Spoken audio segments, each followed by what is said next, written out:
is a diamond, and a stone is a stone. Man is part good and part bad. It's just that the bad dog inside me whipped the good dog most of the time.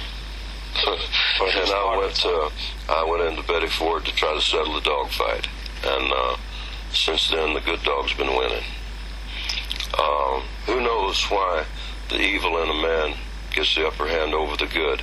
But the spiritual commitment to God, the spiritual line I try to walk, I don't know how anybody can make it without it. But it's a thin line to walk between those two dogs that fight for your life. And I guess, with close calls I've had and the things I've learned how to hold on a little bit more as each day goes by. And as each day goes by, life is really, really a blessing. I'm 56 now, and I just read last week that average life of a drug addict or alcoholic is 24 years less than average person. So I've beat it 10 years. I'm 46, I should have died. I'm 56, and I look forward to a long life, hopefully. The other time I was about to tell about was in Starkville, Mississippi, when all I was doing was walking down the sidewalk, walking along, whistling and picking flowers. But it was 3 a.m., and the local citizenry in Starkville didn't want somebody picking the flowers in their yard at 3 a.m. So they called the police and spent the night in jail there. And I wasn't charged then. I don't know what it was for. But you know what? The last time I was in jail was in Georgia.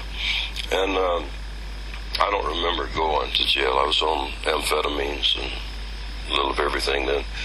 And he let me out the next morning and gave me my money and the pills back. He said, take them and go and kill yourself if you want to.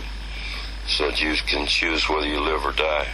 And I threw those pills away, and then I went home and saw June, and I contacted the Commissioner of Mental Health for the state of Tennessee. It's when I came off of pills the first time. A few that could be different points in the eyes of different people, whether it might be my wife or my son or my daughters or my mother.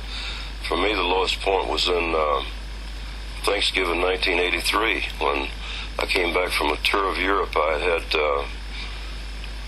I never did cocaine or heroin, or never did shoot up, but I did every pill they ever made. I was a connoisseur of pills. I went to Europe and did a 14-city tour of one-night stands. When I got back home, I realized I only remembered 4 cities out of 14. And I went into the hospital, had surgery, stomach, and then was on morphine IV for day after day. And everybody, I could hear them talking around my bed. I'd be in a fog. I could hear them talking about he may not pull through, or his heart can't stand this much longer, or he's not going to make it. I heard all that, and I wanted to laugh, but I didn't have the strength to, because I knew I wasn't going to die.